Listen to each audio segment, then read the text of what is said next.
Good evening मेरे प्यारे बच्चों, कैसे हैं आप सब। उम्मीद करते हैं आप सब स्वस्थ होंगे, मस्त होंगे और अपने आने वाले बोर्ड एग्जाम के लिए बिल्कुल तैयार होंगे। अभी तक आप लोगों से मैंने कई टॉपिक्स के बारे में आपसे बात कर लिया था और कई कॉन्सेप्ट को मैंने समझाया था। साथ ही साथ मैंने आपको ये भी समझाया कि आप बोर्ड एग्जाम में जा रहे हो तो आप OMR कैसे भरें, या आप बोर्ड एग्जाम में जा रहे हैं तो क्या पहन के जाएं, क्या लेके जाएं, इन सारी चीज़ों को मैंने आपको समझाया था। आज का सेशन बेटा बेसिकली हमने किस क्लास के लिए लिया है, क्लास 10th के लिए, और चैप्टर क्या है, कार्बन एंड इट्स कंपाउंड। तो कार्बन एंड इट्स कंपाउंड के MCQs जो हैं, जो आपसे बोर्ड एग्जाम में बहुत ज्यादा पूछे गए हैं, उनके बारे में आज हम बात करेंगे। उनसे बात करने से पहले अभी तक जितने भी लोग आज के लाइव सेशन में जुड़ चुके हैं, जितने भी लोग लाइव सेशन में आज आए हैं, उन सब से मेरा एक ही ये रिक्वेस्ट है कि सभी लोग आज के सेशन को ज्यादा ज्यादा लाइक करते चले, सब्सक्राइब करते चले और शेयर करते चले। जब जितना आप शेयर करेंगे उतने ही रीच होगी, और जब रीच ज्यादा होगी तो बेटा क्या होगा कि हमें हर एक कॉन्सेप्ट को समझाने में आसानी होगी। और जो ऐसे बच्चे हैं जिनको बेसिक नॉलेज नहीं है, या जो बेसिकली जिनको ये नहीं पता कि बोर्ड एग्जाम में क्या आ सकता है, तो उनके लिए ये प्लेटफॉर्म आपको एक बेस्ट ऑप्शन प्रोवाइड कराता है। तो चलिए आज का सेशन यहीं से स्टार्ट करते हैं। तो चलिए आज का हमारा जो पहला क्वेश्चन है इसकी तरफ चलते हैं। हमारा पहला क्वेश्चन क्या है कि भाई प्रिया इज राइटिंग सम स्टेटमेंट। प्रिया क्या कर रही है कि कुछ स्टेटमेंट लिख रही है। क्या कर रही है? कुछ स्टेटमेंट लिख रही है, और कहा यह जा रहा है चूज द इनकरेक्ट स्टेटमेंट। यानी आपको चूज क्या करना है? इनकरेक्ट स्टेटमेंट चूज करना है। यानी कौन सा स्टेटमेंट इसमें गलत होगा। A carbon atom has 4 electron in its outermost shell.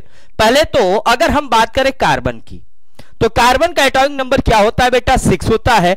और जब हम इसके कंडीशन की बात करते हैं तो इसे हम क्या लिखते हैं? 2,4।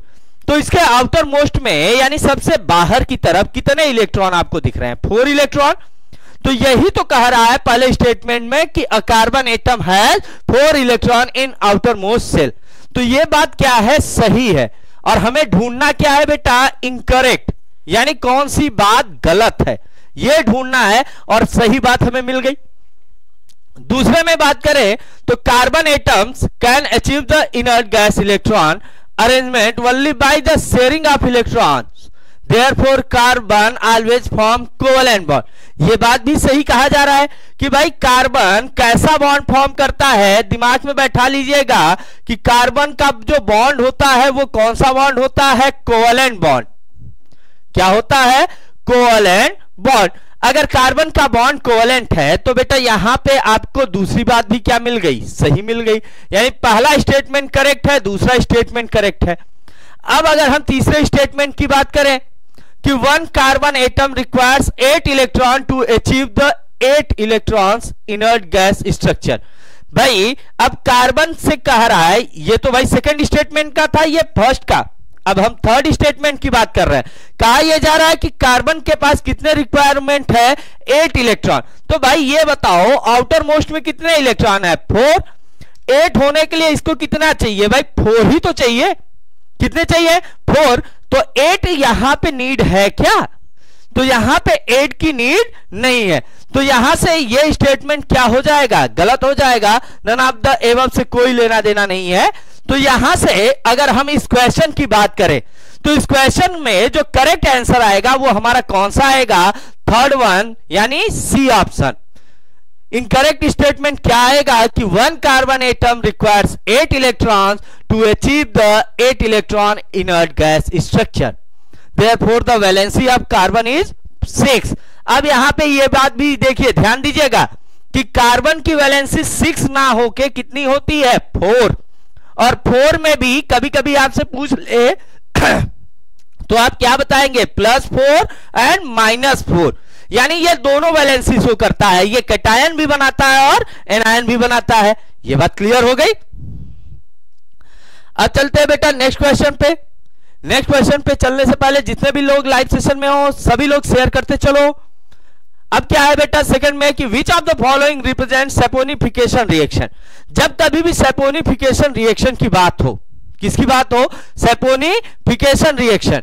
तो याद रखना कि ये क्या होता है कि एस्टर की रिएक्शन किससे कराते हैं? बेस से। किससे कराते हैं? बेस से। और जैसे ही आप एस्टर की रिएक्शन बेस से कराओगे तो जो बेस का मेटल होगा क्या होगा? मेटालिक एसीटेट फॉर्म करेगा। क्या बनाएगा? Metallic acetate. और साथ में ये क्या बना देगा? एल्कोहल। क्या बनाएगा? एल्कोहल। अब जैसे ही आप इस कॉन्सेप्ट को समझेंगे तो यहां पे ध्यान दीजिएगा, एस्टर के लिए क्या है? CH3COO C2H5, ये हो गया। अब इसकी रिएक्शन किससे कराते हैं? बेस यानी NaOH से। अब होगा क्या, यहां से जब हम बात करें तो यहां पे ये जो बॉन्ड होगा ये ब्रेक होगा, इधर क्या आएगा? माइनस, और इधर क्या आएगा? प्लस।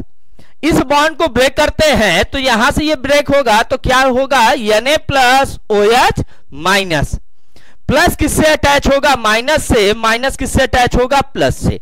अब CH3COO किससे जुड़ जा रहा है? Na से।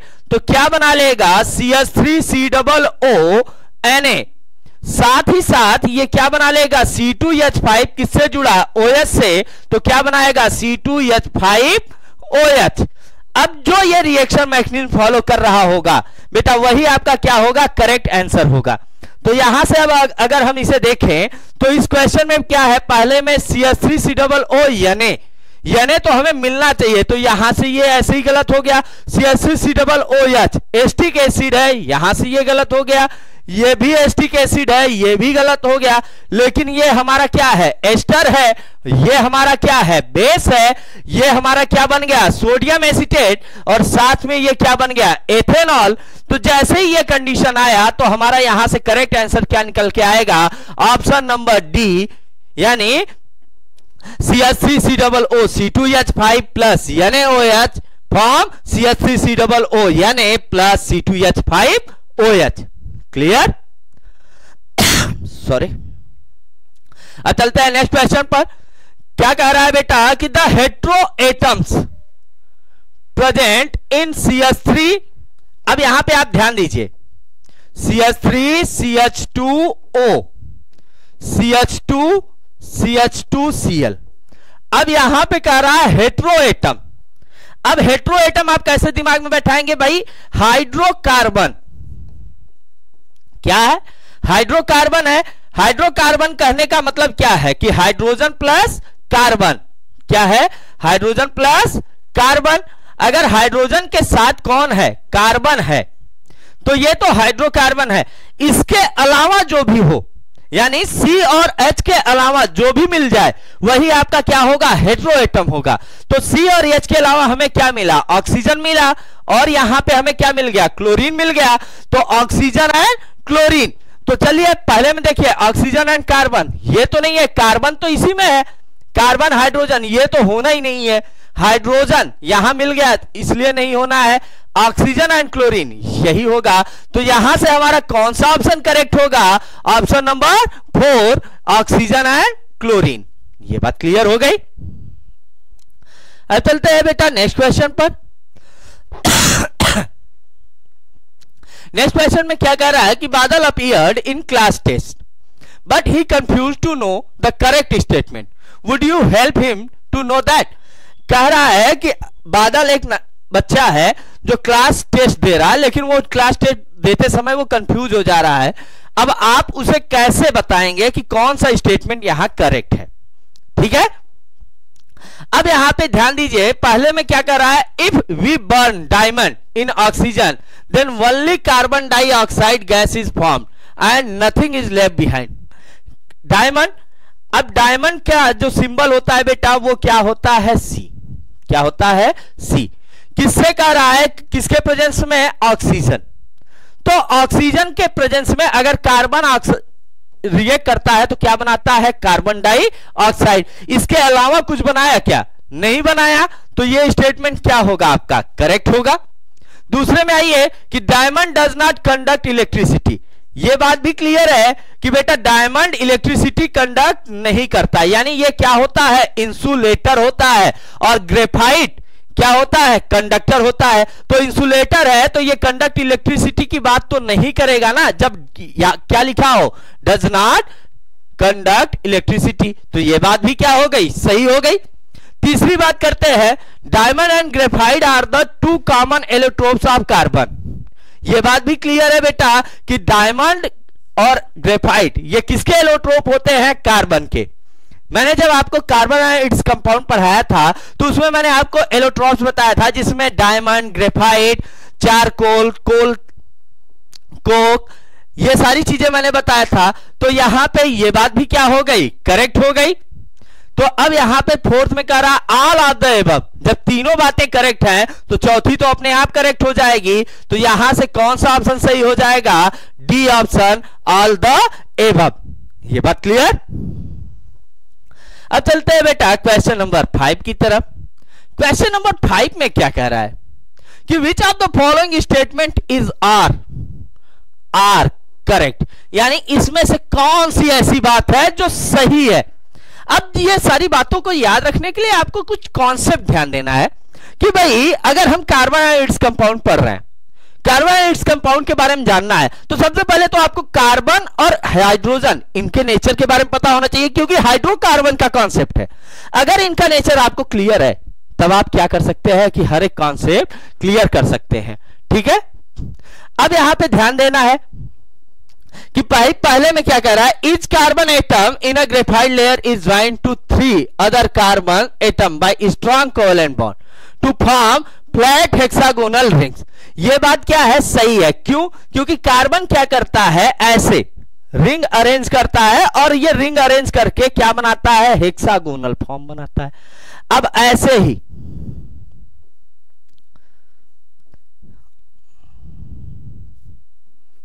अब यहां पे ध्यान दीजिए, कार्बन कितने से, 1 2 3। अब यही तो बात कहा जा रहा है कि भाई ये कितने से कंबाइन कर रहा है, 3 से कर रहा है। तो 3 अदर कार्बन एटम हो गया, ये बात भी क्लियर हो गई, यानी ये बात हमारी क्या है, करेक्ट है। दूसरी बात क्या कह रहा है, the various layers of carbon atoms in graphite are joined by weak forces, they can slide over one another. अब भाई इनके बीच अगर जब ऐसी सिचुएशन हो कि कार्बन कार्बन से जुड़ा हो, तो भाई जैसी लेयरिंग की बात होगी तो ये फोर्थ भी तो एक लेयर बना सकता है, जिसके कारण ये क्या करेगा, डिसलोकेशन कर सकता है। और डिसलोकेशन होगा तो वो क्या कर सकता है, स्लाइड कर सकता है। अगर स्लाइड करने की एबिलिटी है तो वो किसके पास होती है, ग्रेफाइट के पास। तो यहां से भी ये कहा गया दे can slide over one another. तो ये बात भी क्या हो गई हमारी, करेक्ट हो गई। थर्ड की अगर बात करें, due to the presence of free electron in a graphite crystal it conduct electricity. अभी इसके पहले के क्वेश्चन में मैंने आपको बताया कि जो डायमंड है वो क्या होता है, इंसुलेटर होता है, लेकिन जो ग्रेफाइट है वो क्या होता है, कंडक्टर। अब यहां पे कहा जा रहा है ना कि दे कैन कंडक्ट इलेक्ट्रिसिटी, तो ये बात भी क्या हो गई हमारी, करेक्ट हो गई। तो यहां पे अभी तक कितने कॉन्सेप्ट क्लियर हुए, 3 कॉन्सेप्ट की जो कि क्या है, करेक्ट है। तो जो हमारा चौथा ऑप्शन है ऑल ऑफ द अबव, ये भी तो करेक्ट के ऑप्शन में आएगा। तो यहां से हमारा कौन सा ऑप्शन करेक्ट हो जाएगा, ऑल ऑफ द अबव। ये बात क्लियर। अभी तक जितने भी लोग लाइव सेशन में हो सभी लोग ज्यादा ज्यादा शेयर कर दो भाई, क्योंकि आपके बोर्ड एग्जाम से रिलेट करने वाले ये बहुत ही इंपॉर्टेंट क्वेश्चंस है। उन सारे क्वेश्चन को आपको सीखना है, समझना है, जानना है। बोर्ड में अगर आप जाते हो तो बेटा आपको अच्छा परफॉर्मेंस देने के लिए आपको हर एक कॉन्सेप्ट क्लियर भी होना चाहिए। तो ऐसे कॉन्सेप्ट को क्लियर रखने के लिए ही आपको थोड़ी सी मेहनत करनी पड़ेगी, ठीक है। अब चलते हैं नेक्स्ट क्वेश्चन पर। नेक्स्ट क्वेश्चन कह रहा है कि read the following statement carefully and choose the incorrect one. यानी आपको स्टेटमेंट पढ़ना है, उस स्टेटमेंट के थ्रू आपको यह बताना है कि इसमें से कौन सा इनकरेक्ट है, ठीक है। तो चलिए पढ़ते हैं। भाई पहले में कह रहा है ग्रेफाइट इज नॉन वोलाटाइल। भाई क्या होता है, ग्रेफाइट कैसा होता है, वोलाटाइल सॉल्यूट। ग्रेफाइट कैसा होता है, वोलाटाइल, नॉन वोलाटाइल नहीं होता। तो यहां से ये बात क्या है, इनकरेक्ट हो गई डायरेक्ट, और हमें इनकरेक्ट ही ढूंढना था। लेकिन चलिए दूसरी बात भी करते हैं। Graphite is used for making carbon electrodes और graphite electrodes in dry cell and electric arcs. आपने देखा होगा टॉर्च की सेल या आपने घड़ी की सेल्स देखी होंगी, बैटरीज देखी होंगी कि जब आप उसे तोड़ते हो तो बीच में एक कार्बन की ऐसे रॉड दिख जाती है, ब्लैक रॉड। जो ये कार्बन की ब्लैक रॉड होती है, ये किसकी बनी होती है? ग्रेफाइट की, जो क्या करता है? इलेक्ट्रिसिटी को कंडक्ट कराता है। तो वो इलेक्ट्रोड किससे बनी है? ग्रेफाइट की। तो यहां पे भी तो यही बात कही जा रही है कि ग्रेफाइट का हम लोग यूज कर रहे हैं कार्बन इलेक्ट्रोड बनाने में। तो ये बात हमारा क्या है? सही है। तीसरे में आते हैं, diamonds can be made artificially by subjecting pure carbon to very high pressure and temperature. यानी अगर हम डायमंड की बात करें तो बेटा डायमंड हमें दो फॉर्म में मिलता है, एक नेचुरल, दूसरा आर्टिफिशियल। अब अगर आप बेटा पढ़ते हो तो आपने पढ़ा होगा कि जो नेचुरल डायमंड है वो क्या होते हैं? बहुत कॉस्टली होते हैं। आर्टिफिशियल क्या होते हैं? वो थोड़े से लो कॉस्ट के होते हैं।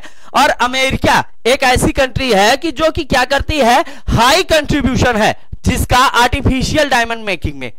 यानी अमेरिका वो कंट्री है जो सबसे ज्यादा आर्टिफिशियल डायमंड बनाती है। और वही आर्टिफिशियल डायमंड हमें मार्केट में 20,000, 25,000, 30,000 ऐसे कॉस्ट में मिल जाता है। लेकिन जब आप नेचुरल डायमंड की बात करोगे तो नेचुरल डायमंड आपको कॉस्टली मिलता है। यानी जितना आप आर्टिफिशियल 10,000 में खरीद लोगे, उतना ही अगर आपको नेचुरल खरीदना होगा तो वो कितने का पड़ जाएगा? 1 लाख का। आपने सुना होगा कि हमारे भारत से एक डायमंड चोरी करके ब्रिटेन गया है, जिसे आप क्या कहते हो? कोहिनूर। जो कोहिनूर डायमंड है वो कौन सा डायमंड है भाई? नेचुरल डायमंड है। और नेचुरल में सबसे जो कह सकते हैं जिसकी साइज क्या थी? बहुत बड़ी थी। नेचुरल में सबसे बड़ी साइज का वो डायमंड था, जिसके कारण उसकी जो डिमांड है वो बहुत ज्यादा है। तो ये जो डायमंड है ना, तो इसके बारे में भी आपको समझना है कि डायमंड दो तरीके से बनाया जा सकता है, नेचुरल और आर्टिफिशियल। नेचुरल किस फिनोमेना से बनता है? आपने पढ़ा होगा, जैसे पेट्रोलियम प्रिपरेशन होता है, उसी समय कोल में ये सारी चीजें दब जाती है स्टोन की वजह से। ये क्या हो जाता है? हाई प्रेशर और हाई टेम्परेचर की वजह से ये कन्वर्ट हो जाते हैं किसमें? डायमंड में। तो यहां से अब ये बात भी क्या हो जाएगी? हमारी करेक्ट हो जाएगी। सॉरी। अब अगर हम फोर्थ वन की बात करें, diamond dies are used for drawing thin wire like the tungsten filament of an electric bulb. यानी डायमंड डाइज जो यूज होती है, इसको हम लोग किस में यूज करते हैं? टंगस्टन फिलामेंट में। यह बात भी क्या है? हमारी करेक्ट है। तो यहां से हमें क्या ढूंढना था? Incorrect one. यानी इसमें से कौन सा गलत है? तो गलत कौन सा होगा? हमारा पहला ऑप्शन यानी ए। ये बात क्लियर? अभी तक जितने लोगों को सारे कॉन्सेप्ट क्लियर हो रहे हो तो वो थंब इंप्रेशन दे और साथ ही साथ अपने फ्रेंड्स को शेयर भी करते चलें। ठीक है, अब चलते हैं नेक्स्ट क्वेश्चन की तरफ। नेक्स्ट क्वेश्चन कह रहा है कि ethanol reacts with sodium. Ethanol का फॉर्मूला क्या होता है? C2H5OH। किसके साथ रिएक्ट करता है? सोडियम के साथ, यानी मेटल के साथ। तो कह रहा है ये क्या प्रोडक्ट बनाता है? तो ध्यान देना कि जब ऐसी सिचुएशन हो तब ये क्या बनाता है कि जैसे ये रिएक्ट करेगा ये बना लेगा C2H5ONA और साथ में ये क्या रिलीज करेगा? हाइड्रोजन। सिंपल सी एक बात याद रखना, अगर मेटल की रिएक्शन हो, दिमाग में बैठाना, किसकी रिएक्शन हो? मेटल की, तो दूसरा एक प्रोडक्ट हमारा हमेशा रिलीज करना क्या? Hydrogen gas. क्या रिलीज करना? Hydrogen gas. तो मेटल के साथ रिएक्ट हो रहा है, यानी सोडियम मेटल है, मेटल के साथ रिएक्ट किया तो ये क्या रिलीज करेगा? हाइड्रोजन गैस करेगा। अच्छा, हाइड्रोजन गैस हो गया। अब देखते हैं सोडियम इथेनोएट एंड हाइड्रोजन। यहां पे हाइड्रोजन मिला और यहां पे हाइड्रोजन मिला, यहां ऑक्सीजन, ये दोनों तो गलत हो गए ऐसे ही। अब ये जो है इसे क्या कहते हैं बेटा? इसे कहते हैं सोडियम एथॉक्साइड। क्या कहते हैं? Sodium ethoxide. यानी सोडियम का एडिशन किस पे हो रहा है? एथ पे हो रहा है, और एथ में क्या जुड़ा है? ऑक्सीजन, यानी ऑक्साइड। तो ये क्या बनाता है? Sodium ethoxide. तो यहां पे अब देखिए इन दोनों में कि किसके पास, यहां इथेनोएट, यहां पे क्या है? इथॉक्साइड। तो इथॉक्साइड क्या हो जाएगा? करेक्ट हो जाएगा। ये क्या हो जाएगा? इनकरेक्ट। तो यहां से कौन सा ऑप्शन करेक्ट हो जाएगा? हमारा C option, sodium ethoxide and hydrogen. ये बात क्लियर? सॉरी। अब चलते हैं बेटा, कह रहा है pentane has the molecular formula C5H12 it has. अब पहले तो आप ऐसे पेंटेन बनाइए 5 कार्बन की रिंग, सबके पास बॉन्ड शो कराइए। कार्बन के पास कितने बॉन्ड होते हैं? 4 बॉन्ड। यहां पे सब सेटिस्फाई होंगे। हाइड्रोजन के साथ आप बॉन्डिंग कराइए।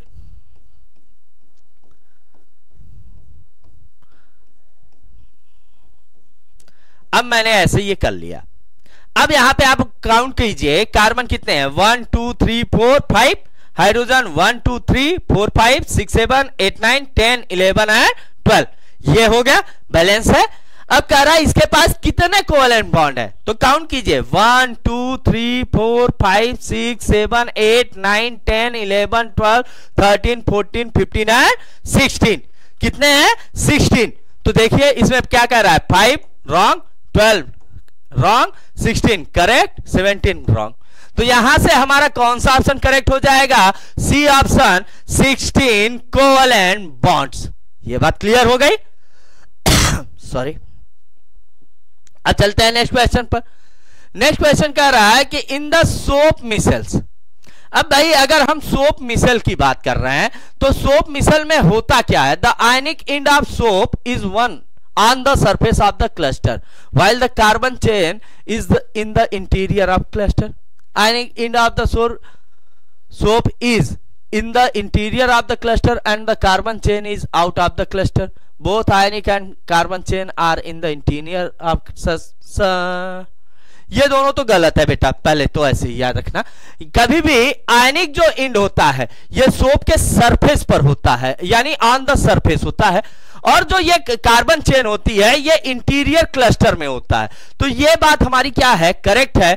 और ये बात क्या है? इनकरेक्ट। ये इनकरेक्ट और ये इनकरेक्ट। तो यहां पे अगर हम इस मिसल फॉर्मेशन की बात करें तो मिसल फॉर्मेशन में क्या होता है कि जब आप सोप मिलाते हो तो सोप क्या करता है कि वो अट्रैक्ट करता है किसको? डस्ट पार्टिकल को। तो वो डस्ट पार्टिकल को अट्रैक्ट करता है तो वहां पे वो हेड और टेल फॉर्म करता है। क्या फॉर्म करता है? Head and tail. अब जिसमें हेड जो होता है वो क्या होता है? हाइड्रोफिलिक। हेड क्या होता है? हाइड्रोफिलिक। और जो टेल होता है वो कैसा होता है? हाइड्रोफोबिक होता है। यानी जो टेल होता है वो हाइड्रोफोबिक होता है और हेड क्या होता है? हाइड्रोफिलिक होता है। यानी जो वाटर के पास अट्रैक्ट होता है वो कौन होता है? हेड होता है। जो वाटर से दूर भागता है वो कौन होता है? टेल होता है। तो इस क्वेश्चन का आंसर हमारा क्या है भाई? Option number A. ये बात क्लियर? अब चलते हैं नेक्स्ट क्वेश्चन पर। नेक्स्ट क्वेश्चन क्या है? Recently in a science class test you are asked a question where you have to say whether the statements are correct or not. अब इसमें से आपको ये ढूंढना है भाई कि कौन सा स्टेटमेंट करेक्ट है या कौन सा करेक्ट नहीं है। ठीक है, तो आपको स्टेटमेंट ढूंढने के लिए आपको क्या करना होगा बेटा? आपको हर एक कॉन्सेप्ट को समझना होगा। पहले में क्या कह रहा है कि hydrocarbon in which the 2 carbon atoms are connected by a double bond, यानी 2 कार्बन है, किससे कनेक्ट है? Double bond. Or a triple bond, चलिए ठीक है, is called an unsaturated hydrocarbon. ये बात भी करेक्ट है बेटा कि अगर जो डबल और ट्रिपल बॉन्ड से होते हैं जनरली हम उसे क्या कहते हैं? Unsaturated hydrocarbon. लेकिन जिनके पास क्या हो, कार्बन और कार्बन के बीच सिंगल बॉन्ड हो, उन्हें हम क्या कहते हैं? Saturated hydrocarbon. तो अब यहां से अनसैचुरेटेड एंड सैचुरेटेड का कॉन्सेप्ट क्लियर हो जाएगा। तो ये बात भी हमारी क्या है? करेक्ट है। An alkane is a hydrocarbon in which the carbon atoms are connected by only single covalent bond. अब क्या कह रहा है? एल्केन। अब ध्यान देना, डबल बॉन्ड वाले को हम लोग क्या कहते हैं? एल्कीन कहते हैं। ट्रिपल बॉन्ड वाले को हम लोग क्या कहते हैं? एल्काइन कहते हैं। और सिंगल बॉन्ड वाले को हम लोग क्या कहते हैं? एल्केन कहते हैं। अब यहां ये पे यही कह रहा है कि जो एल्केन है वो किससे जुड़ा होता है? सिंगल बॉन्ड से। तो ये बात भी क्या है हमारी? करेक्ट है। यानी 2 बात हमें ये सही मिल गई। तीसरी बात, the general formula of saturated hydrocarbons और एल्केन्स इज। अब अगर आपसे एल्कीन, एल्केन और एल्काइन ये तीनों के जनरल फॉर्मूले की बात कर लें, किसके किसके? Alkane, alkene and alkyne. Sorry, alkane का जो जनरल फॉर्मूला होता है वो क्या होता है, CnH2n+2। एल्कीन का होता है CnH2n एंड एल्काइन का होता है CnH2n-2। ठीक है, अब यहां पे यही जनरल फॉर्मूले को यहां पे देखते हैं। इसमें क्या कह रहा है, the general formula of saturated hydrocarbons और एल्केन्स इज CH2n। CH2n ये किसी का जनरल फॉर्मूला आपको दिख रहा है क्या? एल्केन में तो CnH2n+2 है। अब यहां पे CH2n तो हो ही नहीं सकता, CnH2n हो सकता है, और CnH2n होगा भी तो किसका होगा, एल्कीन का, एल्केन का नहीं। तो ये बात हमारी क्या हो गई, रॉन्ग हो गई। तो जैसे ही आपको ये मिल गया तो यहां पे कौन सा ऑप्शन आप टिक कर देंगे, ऑप्शन नंबर 3। ये बात क्लियर। अब चलते हैं नेक्स्ट क्वेश्चन पर। Question number 11। क्वेश्चन नंबर 11 में क्या कह रहा है कि identify the unsaturated compounds from the following. यानी इसमें से आपको अनसैचुरेटेड कंपाउंड्स बताने हैं, यानी यहां पे अनसैचुरेटेड हाइड्रोकार्बन। अनसैचुरेटेड में मैंने आपको क्या बताया कि एल्केन क्या है, सैचुरेटेड है, और अनसैचुरेटेड में मैंने आपको क्या बताया, दो, एक एल्कीन और दूसरा क्या बताया, एल्काइन। ठीक है, यानी अगर एन जुड़ा मिल जाए वो किस में रखेंगे, सैचुरेटेड में। इन और आइन जुड़ा मिल जाए उसे हम किस में रखेंगे, अनसैचुरेटेड में। अब यहां पे क्वेश्चन में देखते हैं, यहां पे क्या है, पेयर आपको देखना है जिसमें ये दोनों पेयर अनसैचुरेशन की तरफ हो। यहां एन है, यहां इन। एन तो सैचुरेटेड है ना, हमें अनसैचुरेटेड का ग्रुप देखना है, तो यहां से ये तो नहीं होना है। यहां इन है, यहां एन है, ये भी नहीं होना है।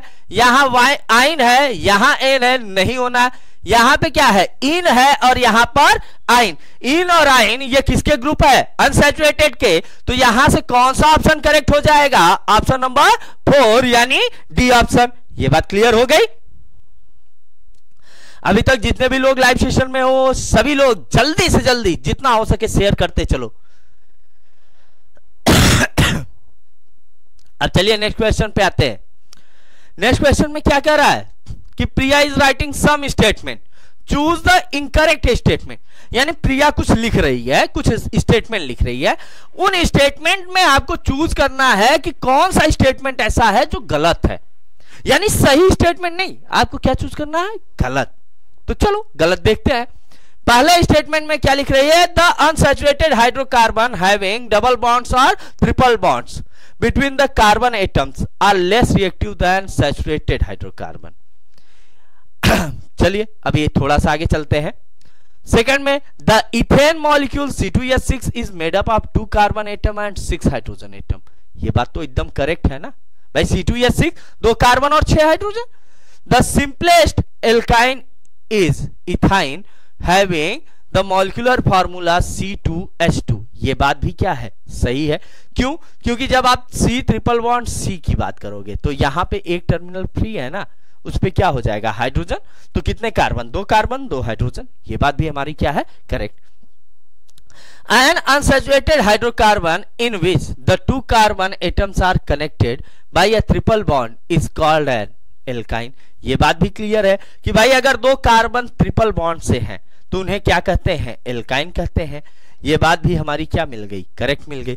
और हमें क्या ढूंढना था, इनकरेक्ट। तो हमारा क्या होगा, पहला ऑप्शन क्या होगा, इनकरेक्ट होगा। तो यहां से कौन सा ऑप्शन सही हो जाएगा, ऑप्शन ए। ये बात क्लियर। अब चलते हैं नेक्स्ट क्वेश्चन पर। नेक्स्ट क्वेश्चन हमारा क्या है कि द सोप मॉलिक्यूल हैज। अभी देखो बेटा, इससे पहले के एक क्वेश्चन में मैंने आपको बताया था सोप क्या, आप देख सकते हो। थोड़ा सा मैं सोप वाले पे आता हूं, आप देखिए मैंने यहां पे आपको क्या बताया कि हाइड्रोफिलिक हेड हो और हाइड्रोफोबिक टेल हो। अब चलिए उसी क्वेश्चन चलते हैं सोप पर, जहां पे आपको ये क्वेश्चन समझना है। हाँ, अब यहां पे सोप मॉलिक्यूल है। सोप मॉलिक्यूल में क्या होगा, मैंने अभी आपको बताया था, क्या बताया था पीछे जो मैंने स्लाइड किया था, जिसमें मैंने आपको क्या बताया था कि हाइड्रोफिलिक क्या हो, हेड हो, और हमारा क्या हो, हाइड्रोफोबिक टेल हो। ठीक है, अब ढूंढिए कि हाइड्रोफिलिक हेड और हाइड्रोफोबिक टेल। हाइड्रोफिलिक हेड यहां पे है, हाइड्रोफोबिक हेड नहीं होगा, हाइड्रोफोबिक नहीं होगा यहां पर। अब दूसरी चीज, हाइड्रोफोबिक टेल यहां पर ये है, यहां पे हाइड्रोफिलिक टेल है नहीं, नहीं यहां पे है, यहां पे नहीं है। तो अब यहां पे ये तीन में तो नहीं मैच कर रहा है, मैच किस में कर रहा है? फर्स्ट में। तो इस क्वेश्चन का जो हमारा आंसर हो जाएगा वो कौन सा हो जाएगा? फर्स्ट ऑप्शन यानी A, hydrophilic head and hydrophobic tail. ये बात क्लियर? अब चलते हैं नेक्स्ट क्वेश्चन पर। नेक्स्ट क्वेश्चन हमारा क्या कह रहा है कि Badal appeared in a class test but the confuse to know the correct statement, would you help him to know that? Badal अपने क्लास में एक टेस्ट दे रहा है, उस टेस्ट में वो क्या हो जा रहा है? कंफ्यूज हो जा रहा है कि भाई क्या चीजें सही होनी चाहिए, क्या गलत होनी चाहिए, वो करेक्ट स्टेटमेंट नहीं देख पा रहा है। आप क्या हेल्प कर सकते हो? चलो, अब कह रहा है ethane, ethene and ethyne are covalent molecule which are form by the sharing of electron between various atom. चलो ये तो भाई कोवेलेंट बॉन्ड के अकॉर्डिंग तो सही है। The ethylene molecules C2H2 is made up of 2 carbon atoms and 2 hydrogen atom। ये बात क्या है? करेक्ट है। The ethene molecule C2H4 is made up of 2 carbon atom and 4 hydrogen atom। ये बात भी क्या है? करेक्ट है। और ये बात भी क्या थी? करेक्ट थी। तो यहाँ पे अब ये जब तीनों बातें करेक्ट हो जाएं तो ऑप्शन कौन सा हो जाएगा? Fourth one, all of the above.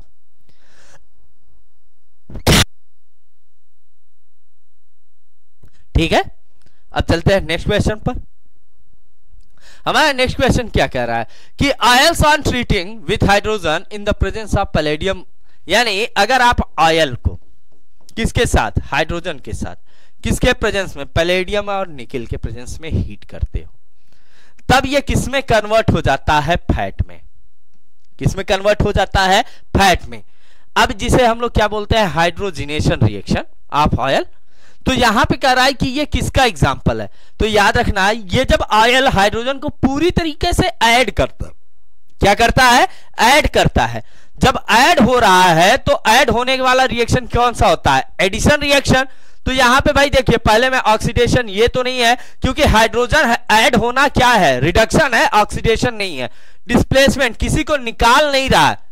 Substitution, यहां पे एक्सचेंज नहीं कर रहा है, ये डायरेक्ट क्या कर रहा है? जुड़ रहा है। तो यहां से कौन सा ऑप्शन करेक्ट हो जाएगा? Option number first, addition reaction. ये बात क्लियर हो गई? अब चलते हैं नेक्स्ट क्वेश्चन पर। Consider the following statements and choose the correct one. यानी कंसीडर करना है ये सारे स्टेटमेंट और चूज करना है आपको कि क्या ये बात सही है। कह रहा है the group form by the removal of one hydrogen atom form from a alkane, यानी एल्केन से एक हाइड्रोजन एटम को हटा दें तो ये क्या बनाता है? Alkyl group. क्या बना लेता है? Alkyl group. जैसे मीथेन, मीथेन का फॉर्मूला क्या होता है? CH4, 1H आपने रिमूव किया तो ये क्या बन जाता है? CH3। तो ये क्या बनाता है? मेथिल बनाता है। ऐसे ही एथेन से एथिल, प्रोपेन से प्रोपिल, यानी ये किसको बनाते हैं? एल्किल ग्रुप को। तो ये बात क्या है? आपका करेक्ट है। दूसरी बात करते हैं, an unsaturated hydrocarbon in which the 2 carbon atoms are connected by a triple bond is called alkyne। ये तो कई बार आपसे बात हो चुकी कि अगर ट्रिपल बॉन्डेड है तो उसे आप क्या कहोगे? एल्काइन कहोगे। वहां पे आपको तो ज्यादा दिमाग लगाना ही नहीं है। Third one, an unsaturated hydrocarbon in which 2 carbon atoms are connected by a double bond that is called a alkene। ये बात भी कई बार मैंने आपसे बात कर लिया है। तो यहां पे अभी तक तीनों बातें सही है, तो ऑप्शन कौन सा सही हो जाएगा? Option number 4, all of the above. ये बात क्लियर हो गई? अब चलते हैं नेक्स्ट क्वेश्चन पर। नेक्स्ट क्वेश्चन में क्या कह रहा है? CH3CH2OH एथेनॉल, इसका हम लोग क्या कर रहे हैं? एल्कलाइन KMnO4 और क्या कर देना है? साथ में हीट। ये क्या कर ले रहा है? क्या बना दे रहा है? CH3COOH carboxylic acid. तो कह रहा है in the above given reaction alkaline KMnO4 acts as. अब ये बताओ कि अगर हम बात करें यहां पे इस CH2OH की, तो दिमाग में बैठाइए, इस CH2OH में क्या होके ये COOH बन रहा है, यही बन रहा है ना। हम CH3 की बात नहीं कर रहे हैं यहां पे, इस CH3 की बात नहीं कर रहे हैं, हम केवल बात कर रहे हैं इस CH2OH की, यहां पर और यहां पे COOH की। क्या हो रहा है भाई, आप देखो इस CH2OH से ये बन रहा है, तो इसमें से क्या हुआ, 2 हाइड्रोजन निकला कि नहीं निकला, 2 हाइड्रोजन और 1 ऑक्सीजन आपका क्या हुआ, ऐड हुआ। हाइड्रोजन का निकलना और ऑक्सीजन का ऐड होना कौन सा रिएक्शन कहलाता है, ऑक्सीडेशन। क्या कहलाता है, ऑक्सीडेशन रिएक्शन। तो यहां पे अब आपको बताना है कि अगर ऑक्सीडेशन हो रहा है तो ये कौन सा एजेंट कहलाएगा, क्या ये रिड्यूसिंग एजेंट कहलाएगा, नहीं कहलाएगा। कैटालिस्ट, भाई कैटालिस्ट कहां होते हैं, एरो के ऊपर जो लगाए जाते हैं वो कैटालिस्ट कहलाते हैं, जो रिएक्शन में पार्टिसिपेट ना करें। ये तो रिएक्शन में ऐड हो रहा है तो कैटालिस्ट नहीं होगा। डिहाइड्रेटिंग एजेंट, यानी जो डिहाइड्रेशन वाटर को निकाले, यहां तो वाटर तो रिलीज नहीं हो रहा है तो ये भी नहीं होगा। यहां पे करेक्ट क्या होगा, ऑक्सीडाइजिंग एजेंट। तो हमारा कौन सा ऑप्शन करेक्ट होगा, option number B, oxidizing agent. ये बात क्लियर। अब चलते हैं नेक्स्ट क्वेश्चन पर। हमारा नेक्स्ट क्वेश्चन क्या है कि which of the following statement is are sorry is are correct. इसमें से कौन सा ऐसा स्टेटमेंट है जो करेक्ट होगा, ठीक है। कह रहा है कि a saturated hydrocarbon containing single bond is indicates by writing the word ane. यानी अगर सिंगल बॉन्डेड है तो उसे हम लोग क्या कहते हैं, एल्केन कहते हैं ना, और एल्केन का जो सफिक्स है वो क्या है, एन है। तो ये बात तो करेक्ट है, तो पहली बात हमारी क्या है, करेक्ट है। दूसरी बात, N unsaturated hydrocarbon containing double bond, double bonded को हम लोग क्या कहते हैं, एल्कीन कहते हैं, और एल्कीन का सफिक्स क्या है, इन है। ट्रिपल बॉन्डेड को हम लोग क्या कहते हैं, एल्काइन, और एल्काइन का सफिक्स क्या है, आइन है, यानी YNE। अब यहां पे आप देखिए, यहां पे क्या कर रहा है, डबल बॉन्डेड इन, ये बात भी क्या है, करेक्ट है। ट्रिपल बॉन्डेड आइन, ये बात भी क्या है, करेक्ट है। तो यहां पे कौन सा ऑप्शन करेक्ट हो जाएगा, option number 4, all of the above. ये बात क्लियर। अब चलते हैं नेक्स्ट क्वेश्चन पर। नेक्स्ट क्वेश्चन में क्या कह रहा है, buckminsterfullerene is an allotropic form of. अब अगर बेटा आपको दिमाग में यह बात आ जाए कि भाई फ्लोरीन, तो जब फ्लोरीन की बात करते हैं तो फ्लोरीन क्या होता है, एलोट्रॉप होता है। किसका एलोट्रॉप होता है, कार्बन का। किसका एलोट्रॉप होता है, कार्बन। इसका जो शेप होता है इसे हम लोग क्या कहते हैं, फुटबॉल शेप। क्या कहते हैं, फुटबॉल शेप। यानी ये इस तरीके से अरेंज होता है कि लगता है कि ये फुटबॉल फॉर्म कर रहा है।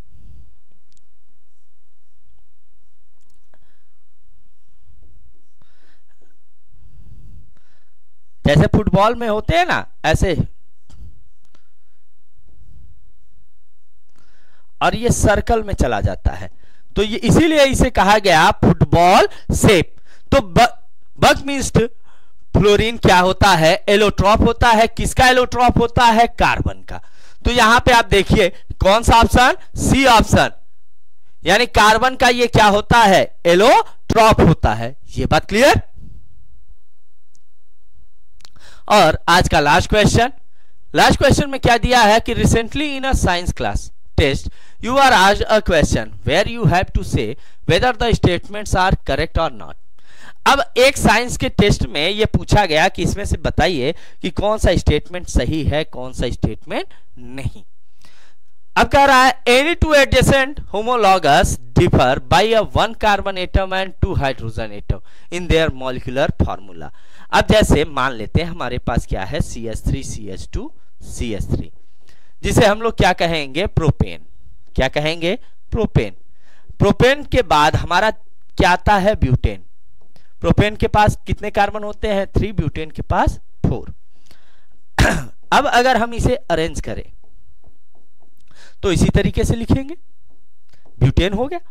अब यहां पे क्या हुआ कि भाई CH3 यहां पे मान लेते हैं ये CH2, ये एडिशनल आया ना। इस एडिशनल में क्या है, कितने कार्बन, 1 कार्बन, और कितने हाइड्रोजन, 2 हाइड्रोजन यानी 2 हाइड्रोजन। तो भाई कह रहा है any two adjacent homologous differ by 1 carbon and 2 hydrogen atom. ये बात क्या है आपका, करेक्ट है। ठीक है। सेकंड में आप बात कीजिए, the difference in the molecular masses of any two adjacent homologous is 16U। ए भाई CH2 में C का कितना होता है भाई 12 होता है, H का कितना होता है 1 होता है, कितने H है 2 है, तो यहाँ पे 2 कर लेते हैं, 12 and 2 14, यानी ये कितने से डिफर होगा 14U से, 16U से तो नहीं होगा। ये बात क्या हो गई, गलत हो गई। तीसरे की अगर बात करें, all the compounds of a homologous series so similar chemical properties, ऐसी बात नहीं है भाई, किसी का कोई और प्रॉपर्टी होता है, किसी का और होता है, तो ये सिमिलर प्रॉपर्टी तो शो नहीं कराएंगे। Number 4, the members of a homologous series show a gradual change in their physical properties with increase in molecular mass. अब ये की बात भी क्या है कि भाई ग्रेजुअल चेंज, लगातार बदलते हैं, तो ऐसा नहीं है कि भाई सबके जो फिजिकल प्रॉपर्टीज होते हैं लगातार नहीं बदलते। तो यहाँ पे अगर करेक्ट स्टेटमेंट की बात करें तो वो कौन सा सही होगा, ऑप्शन नंबर 1।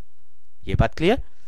तो अभी तक हमने बेटा आप सबसे कार्बन एंड इट्स कंपाउंड के टोटल 20 क्वेश्चंस के बारे में बात किया, जिसमें मेरा पहला क्वेश्चन ये था। दूसरा क्वेश्चन मैंने ये पूछा था कि भाई सपोनिफिकेशन रिएक्शन में आप डिफाइन करिए। तीसरा हेटेरो एटम्स बताना था आपको। चौथे में आपको करेक्ट स्टेटमेंट चूज करना था। पांचवे में भी आपको करेक्ट स्टेटमेंट चूज करना था।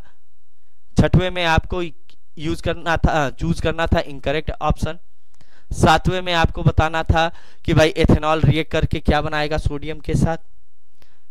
आठवें में आपको पेंटेन में कितने कोवेलेंट बॉन्ड फॉर्म होते हैं ये बताना था। नौवें में आपको बताना था कि सोप मिसल्स में कौन सा सही बात हो रहा है, यानी करेक्ट ऑप्शन। 10th में आपको बताना था कि भाई कौन सा ऑप्शन इसमें करेक्ट होगा, ये बताना था। 11th में आइडेंटिफाई करना था अनसैचुरेटेड कंपाउंड्स को, जिसमें जो ग्रुप है वो सिमिलर होने चाहिए, यानी अनसैचुरेटेड होने चाहिए। 12th में क्या आपको बताना था, इनकरेक्ट स्टेटमेंट बताना था। 13 में आपको क्या बताना था कि सोप मॉलिक्यूल के पास क्या स्ट्रक्चर होता है और उसे क्या कहते हैं आप। 14th में आपको बादल जो है उसके हिसाब से कौन सा स्टेटमेंट करेक्ट होना चाहिए, जो जिसमें वो कंफ्यूज था। 15 में ऑयल के लिए अगर ऑयल का हाइड्रोजन के साथ ट्रीटमेंट कराते हैं या ट्रीट कराते हैं पैलेडियम निकल कैटालिस्ट के प्रेजेंस में, तो क्या बनाता है, फैट बनाता है। इसमें ये हाइड्रोजन का किस तरीके का रिएक्शन हाइड्रोजन करता है। 16 में आपको क्या करना था, करेक्ट ऑप्शन चूज करना था। 17th में आपको KMNO4 कैसा एजेंट है ये बताना था। 18th में आपको करेक्ट ऑप्शन चूज करना था। 19th में आपको बकमिंस्टर फ्लोरीन किसका एलोट्रॉप है ये बताना था। और लास्ट वन क्वेश्चन में आपको करेक्ट ऑप्शन चूज करना था। ये बात क्लियर हो गई।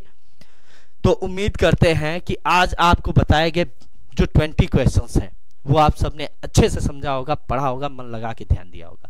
तो इसी उम्मीद और आशा के साथ कि हर एक कॉन्सेप्ट को आप समझते चल रहे हैं, आप आने वाले जो वीडियोस हैं उनको भी अच्छे से समझेंगे, उनके बारे में अच्छे से जानेंगे।